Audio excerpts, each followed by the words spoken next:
Kovai Sivaji colony பகுதியில் தமிழக முற்போக்கு மக்கள் கட்சியின் கோவை மண்டல அலுவலகத்தில் கர்ம வீரர் காமராஜரின் 124வது பிறந்தநாள் விழா கொண்டாட்டம் நடைபெற்றது. கோவை சிவாஜி காலனி பகுதியில் தமிழக முற்போக்கு மக்கள் கட்சியின் கோவை மண்டல அலுவலகம் அமைந்துள்ளது. இக்கட்சியின் மாநில துணைத் தலைவராக வழக்கறிஞர் புஷ்பானந்தம் செயல்பட்டு வருகின்றார். இந்த நிலையில் இன்று இக்கட்சியின் அலுவலகத்தில் கர்ம வீரர் என்றழைக்கப்படும் காமராஜரின் 124வது பிறந்தநாளை முன்னிட்டு அவரது திருவுருவப் படத்திற்கு மலர் தூவி மரியாதை செலுத்தப்பட்டது. வழக்கறிஞர் புஷ்பானந்தம் இந்த நிகழ்ச்சிக்கு தலைமை தாங்கினார். தொடர்ந்து காமராஜர் ஆட்சி காலத்தில் கொண்டுவரப்பட்ட திட்டங்கள், மக்களின் சேவைகள் குறித்து விளக்க உரை ஆற்றப்பட்டது.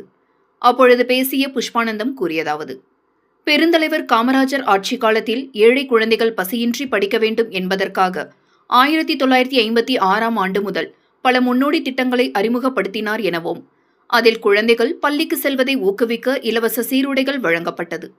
எந்த ஒரு கிராமமும் பள்ளியின்றி இருக்கக்கூடாது என்ற நோக்கில் ஆயிரக்கணக்கான புதிய தொடக்கப் பள்ளிகளை திறந்தார் எனவும், தொழில்துறையில் தமிழகத்தை முன்னேற்ற பாதையில் கொண்டு செல்ல முக்கிய தொழிற்சாலைகளை உருவாக்கினார் எனவும், ஏழை குழந்தைகளின் கல்வி பாதிக்கப்படக்கூடாது என்பதற்காக உயர்நிலை கல்வி வரை கட்டணமில்லா முறையை நடைமுறைப்படுத்தினார் எனவும், குழந்தைகளை வேலைக்கு அனுப்புவதை தடுத்து அவர்களை பள்ளிக்கு செல்ல ஊக்குவித்தார் எனவும், காமராஜர் கொண்டு வந்த கல்வி புரட்சி மற்றும் அவரது எளிமையான வாழ்க்கை முறை பல தலைமுறையினருக்கு ஒரு சிறந்த எடுத்துக்காட்டாகும் என்று தெரிவித்தார்.